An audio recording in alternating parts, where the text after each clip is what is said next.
League സ്ഥാനാർത്ഥി ഫാത്തിമ തെഹ്ലിയ മാധ്യമങ്ങളെ കാണുകയാണ്. എന്നെ സംബന്ധിച്ചിടത്തോളം വലിയ ഒരു ഭാഗ്യമായിട്ടാണ് ഞാൻ കണക്കാക്കുന്നത്. പേരാമ്പ്രയിലേക്ക് പോകുമ്പോൾ 100% പ്രതീക്ഷയോടെ തന്നെയാണ് പോകുന്നത്. കേരളത്തിലുടനീളമുള്ള ഈ ഭരണവിരുദ്ധ തരംഗത്തിനെതിരെയുള്ള ആദ്യത്തെ ഹിറ്റ് പേരാമ്പ്രയിൽ നിന്ന് നൽകാൻ പറ്റിയാൽ അത് തന്നെയാണ് ഞങ്ങളൊക്കെ ഞങ്ങളുടെ ഈ ഒരു ഉദ്യമത്തിലൂടെ മുന്നോട്ട് വെക്കുന്നത്.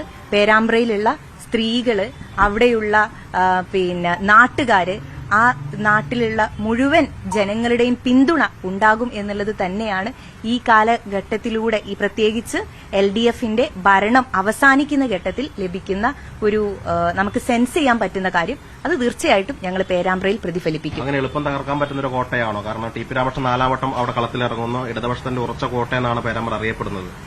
ഞാൻ തിരിച്ചു ചോദിക്കാൻ ആഗ്രഹിക്കുക, പേരാമ്പ്രയില് അദ്ദേഹം മത്സരിക്കുന്നത് 4ാമത്തെ തവണയാണ്. എന്ത് വലിയ മാറ്റമാണ് നിങ്ങൾക്ക് പേരാമ്പ്രയിൽ കാണാൻ പറ്റിയത്? അദ്ദേഹത്തിന്റെ ഈ 4 ടേമില് പ്രത്യേകിച്ചൊരു കാര്യം പേരാമ്പ്രയിൽ കൊണ്ടുവന്നതായിട്ട് വലിയൊരു മാറ്റത്തിന്റെ ഒരു കാരണമായിട്ടുള്ള ഒരു പോയിന്റ് പോലും പേരാമ്പ്ര പരിശോധിച്ചാൽ നിങ്ങൾക്ക് ലഭിക്കില്ല. ഫാത്തിമയുടെ പേര് കുന്നമംഗലം ഉൾപ്പെടെയുള്ള മണ്ഡലങ്ങളാണ് കേട്ടത്. പേരാമ്പ്ര ഒരു സർപ്രൈസ് ആയി പോയോ? ഞങ്ങളെ സ്ഥാനാർത്ഥി പട്ടിക വരുമ്പോൾ തന്നെ നിങ്ങളോടൊക്കെ നേരത്തെ സൂചിപ്പിച്ചതാണ് മിറാക്കിൾ സംഭവിക്കും എന്നുള്ളത്. ബഹുമാനപ്പെട്ട പാണക്കാട് സയ്യിദ് സാദിഖ് അലി ശിഹാബ് തങ്ങൾ ഉൾപ്പെടുന്ന ഞങ്ങളുടെ നേതൃത്വം ആപ്റ്റായിട്ട് സ്ഥാനാർത്ഥികളെ പ്രഖ്യാപിക്കും.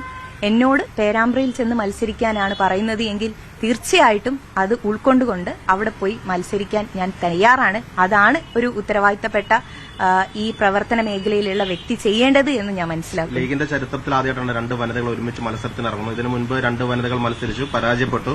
1/4 നൂറ്റാണ്ടിന് ശേഷമാണ് കഴിഞ്ഞ തവണ 21-ല് നൂർബിന റഷീദ് മത്സരിക്കുന്നത്. ഇതുവരെ നിയമസഭയിലേക്ക് ഒരു വനിത എത്തിയിട്ടില്ല.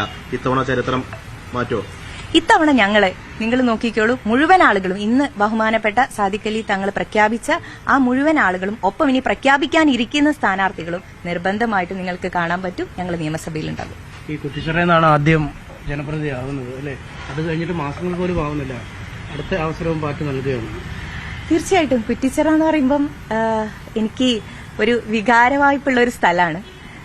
ഇപ്പൊ അത് കഴിഞ്ഞ് പേരാമ്പ്രയെ ആലോചിക്കുമ്പം ഈ 2 ഭാഗത്തുള്ള ജനങ്ങൾ ഒരുപോലെയുള്ള മനുഷ്യരാണ്. നിറയെ സ്നേഹമുള്ള മനുഷ്യന്മാരാ. നിങ്ങൾ അവരോടൊന്ന് സംസാരിച്ചാൽ നിങ്ങൾക്ക് അത് വ്യക്തമാവും. അതുകൊണ്ട് എനിക്ക് വലിയ വ്യത്യാസമൊന്നും തോന്നുന്നില്ല. കുറ്റിച്ചിറയിൽ നിന്ന് പേരാമ്പ്രയിലേക്ക് പോകുമ്പോൾ അതേ ഊഷ്മള വരവേൽപ്പ് എനിക്ക് പേരാമ്പ്രയിൽ ലഭിക്കും എന്നുള്ള ആത്മവിശ്വാസം എനിക്കുണ്ട്. ഇത്തവണ യുവാക്കൾക്ക് കുറച്ച് പ്രാധാന്യം അധികം കിട്ടിയ പോലെ തോന്നുന്നുണ്ടോ?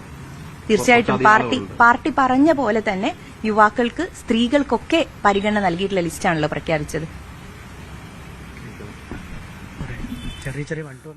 പേരാമ്പ്രയിലെ UDF സ്ഥാനാർത്ഥി മുസ്ലിം